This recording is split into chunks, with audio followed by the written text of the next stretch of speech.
person who bought the bone to saw that you didn't like that person too, so they gave you all of this stuff. If you have too much information about me, you are in agreement somewhere in the conversation in order for you to get all of that. Because guess what? Guess what, y'all? I said, guess what?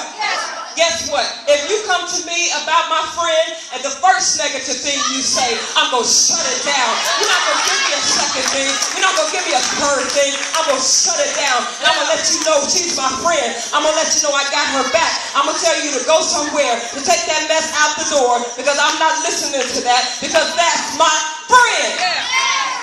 Because we don't understand friend. Because we don't know how to treat a person like a friend. You have to be friendly in order to have a friend.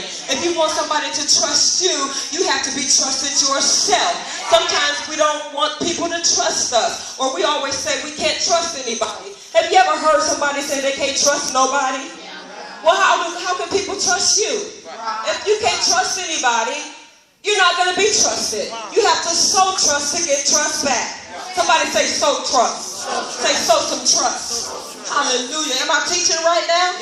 Am I teaching right now? The Bible also says faithful are the wounds of a friend, which means you have to be able to trust whether your friends said something that were good or not. You have to be trusted it was good for you. You have to be able to trust that they have your best interest. You have to be able to trust perhaps they've been where you trying to go and they're trying to keep you from some terrible mistakes. You have to be able to trust the friendship that they're trying to help you or not harm you. Sometimes we can't take criticism because we're too easily wounded. We're too easily hurt. So as the friend, you have to be willing to give them the negative information in order to help them. And you're going to take a risk when you do that. You're going to take a risk that they may walk away from you. You're going to take a risk that they're going to shut their phone off and not talk to you for months. You're going to take a risk that if they tell you something, they're not going to want to receive from you again. You're going to take a risk. But a true friend will take the risk anyway. They are a friend to that person. They want that person to succeed, and they're after that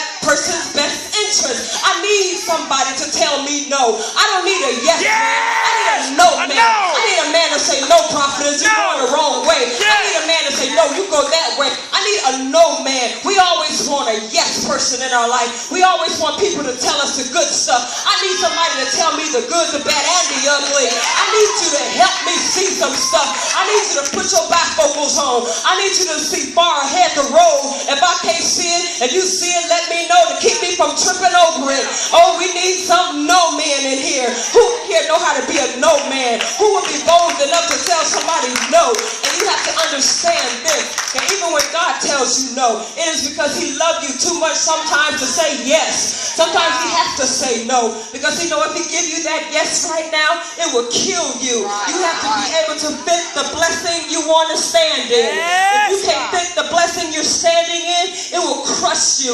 And the blessing will become a curse. You can't force something to fit. If you try to force something to fit, it won't work right. Something will be uneasy with it. So when God gives you the blessing, it is because you fit right for that blessing. It is because you can handle it. It is because God has equipped you for it. And this time you're going to keep the car. This time you're going to keep the house. This time you're going to keep the husband. This time you're going to keep the job. Because you now fit for that blessing. And that blessing not only blesses you, but it blesses your children and their children. And you leave a legacy behind you, and your name remains forever. And when your name can outlive you, you have created a dynasty. And when your name outlives you, you created a legacy. And when your